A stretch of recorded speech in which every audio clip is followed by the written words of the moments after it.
صحابی نے پوچھا یا رسول اللہ صلی اللہ علیہ وسلم، مجھ پر اللہ اور رسول کے بعد سب سے زیادہ حق کس کا ہے؟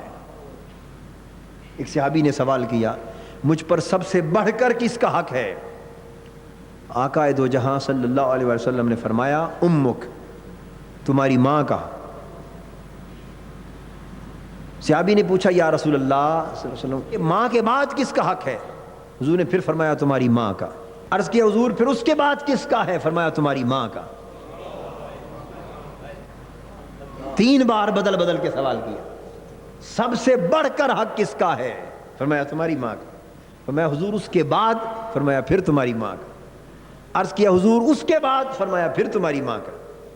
اب صحابی نے 4تھی بار پوچھا حضور پھر اس کے بعد؟ فرمایا تمہارے باپ کا، تمہارے باپ کا۔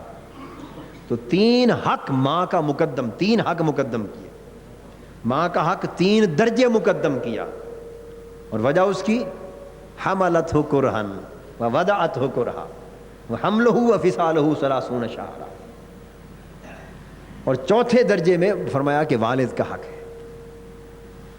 تو اللہ اور اللہ کے رسول صلی اللہ علیہ وسلم نے ماں کے حق کو اس قدر مقدم اور مقدس قرار دیا۔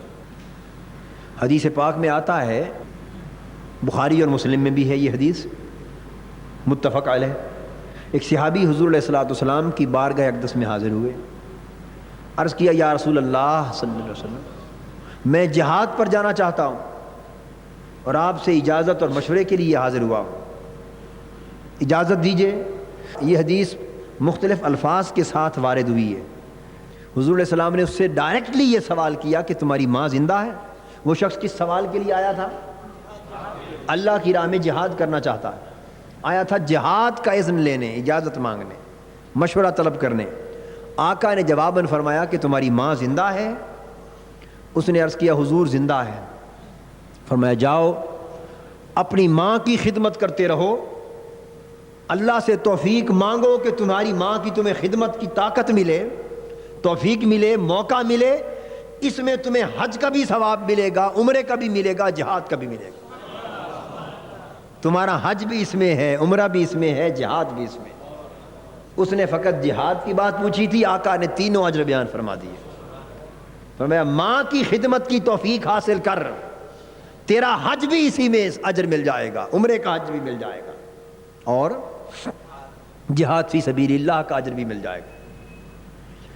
اس حدیث پاک اور حضور علیہ السلام کے ارشاد مبارک سے یہ پتہ چلا کہ اگر ماں باپ ضعیف اور بیمار ہوں اور ان کی صحت اس اور بڑھاپا اس امر کی اجازت نہ دے کہ ان کی جوان اولاد انہیں چھوڑ کر کوئی اور سنبھالنے والا نہ ہو، حج پر چلے جائیں یا جہاد پر چلے جائیں، تو اس سے مقدم ہے کہ وہ شخص اپنی زندگی ان کی خدمت پہ وقف کرے۔ حضور نبی اکرم صلی اللہ تعالیٰ علیہ وآلہ وسلم کی بارگاہ اقدس میں یہی چیز ایک اور روایت کے ساتھ بھی آئی۔ ایک شخص سوال کرتا ہے حضور میں جہاد پر جانا چاہتا ہوں، مجھے مشورہ دیجیے۔